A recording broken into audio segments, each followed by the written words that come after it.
Assalamualaikum everyone. So welcome back. We were doing our prosthodontics in which we studied removable partial dentures. In the recent lectures, or you may say in the initial lectures, we studied about some basic knowledge about removable partial dentures, and we had an idea that removable partial dentures have some components. Okay, so in the previous lecture, we completed our mandible major connector. We started our major connectors in which we completed our mandibular major connectors, and now we are doing our maxillary major connector. Okay, so moving on, maxillary major connector have six basic types, and they are single palatal strap. We have combination of anterior posterior palatal strap.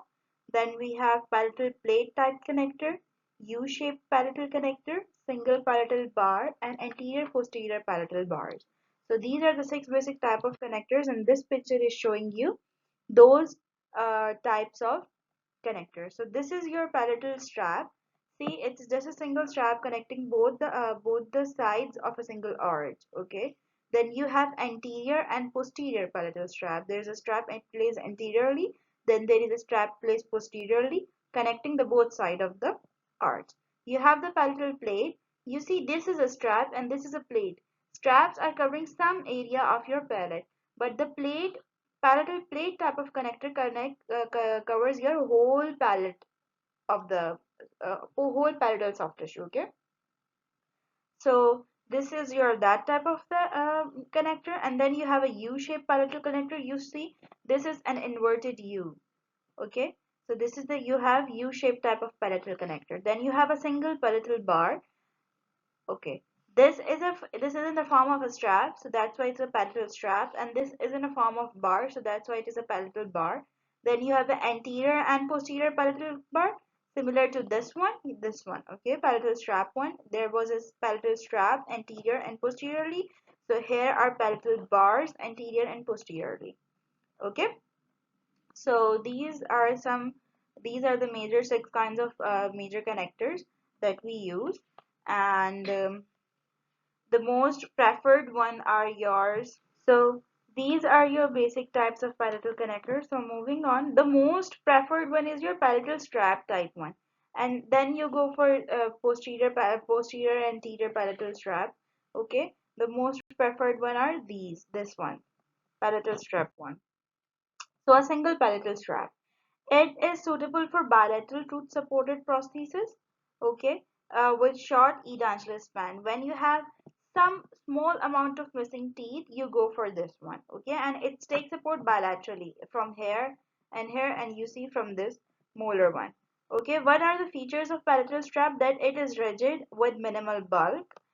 It is positioned for optimal support and stabilization. Its mid-portion provides high rigidity and confines with the supporting rest. Okay.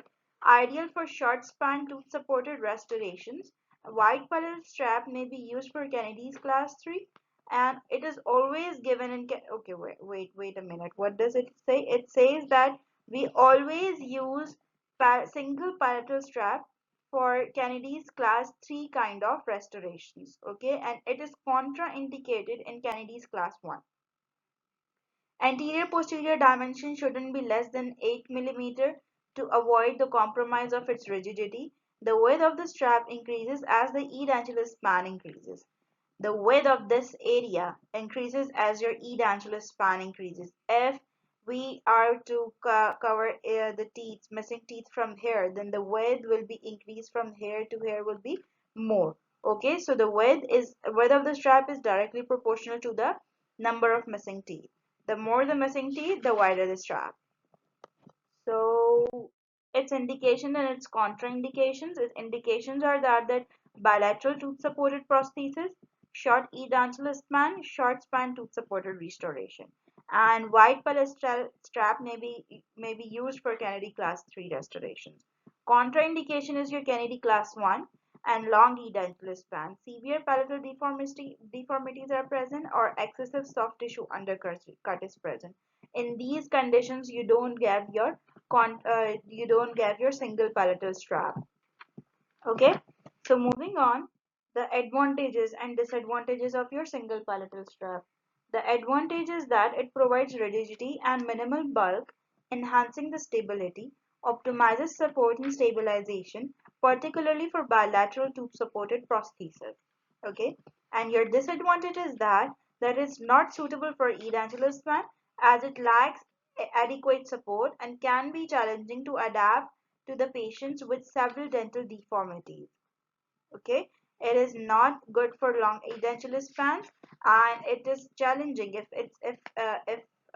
you may the I said if it's wider for what if it's wider, it can be challenging for the patient to adapt with this foreign thing in his mouth or her mouth. Okay, and its advantage is that if it's a minimal if you are covering a minimal edentulous area, so there will be minimal bulk, and the minimal bulk provides maximum rigidity. Okay, and enhances stabilization, and it is easier for the patient to keep it in the mouth. So moving on, the combination anterior and posterior palatal strap. The combination anterior posterior palatal strap is, like you can see, it's anterior and posterior, and it's a strap. Okay, and it's on the palate. So anterior, posterior, palatal straps. Okay, so features. It's rigid connector, major connector combining the anterior and posterior straps. It is square or rectangular in frame for strength. Posterior strap is within a thin and it's 8 mm wide, located posteriorly to avoid soft palatal interference, effect for long span maxillary partial dentures, and ensure horizontal stabilization and prevents bulkiness. Suitable for class 2 and 4, and alternative for class 1. If there is a tori or soft palate interference, you go for this. Okay, if there is a tori or small tori, not a big tori, okay, you can give it into class 1. But if there is a big tori on the palate, you go for U-shaped one. Okay, in class 1 restoration. Okay, accommodates maxillary tori without losing its rigidity.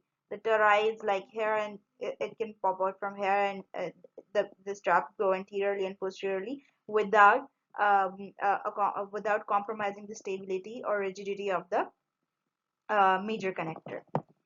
So, design considerations are what? That it crosses the midline at right angle to enhance the tongue acceptance and symmetry, may extend anteriorly for support for anterior tooth and displacement.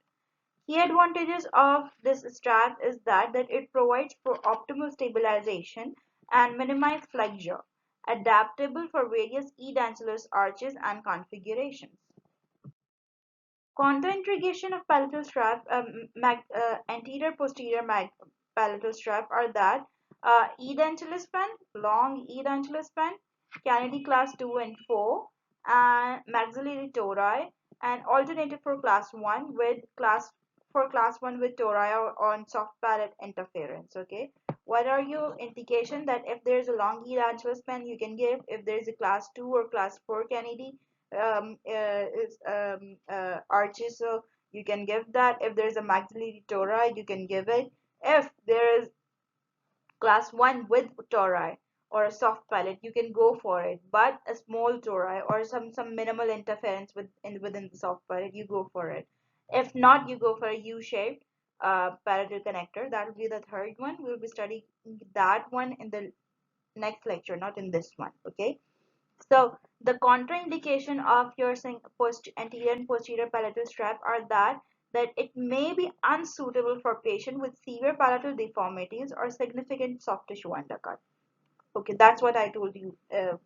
Okay, so advantages and disadvantages of your anterior and posterior palatal strap are that the advantage is that the combination of anterior and posterior palatal strap offer optimal stabilization and minimize flexure.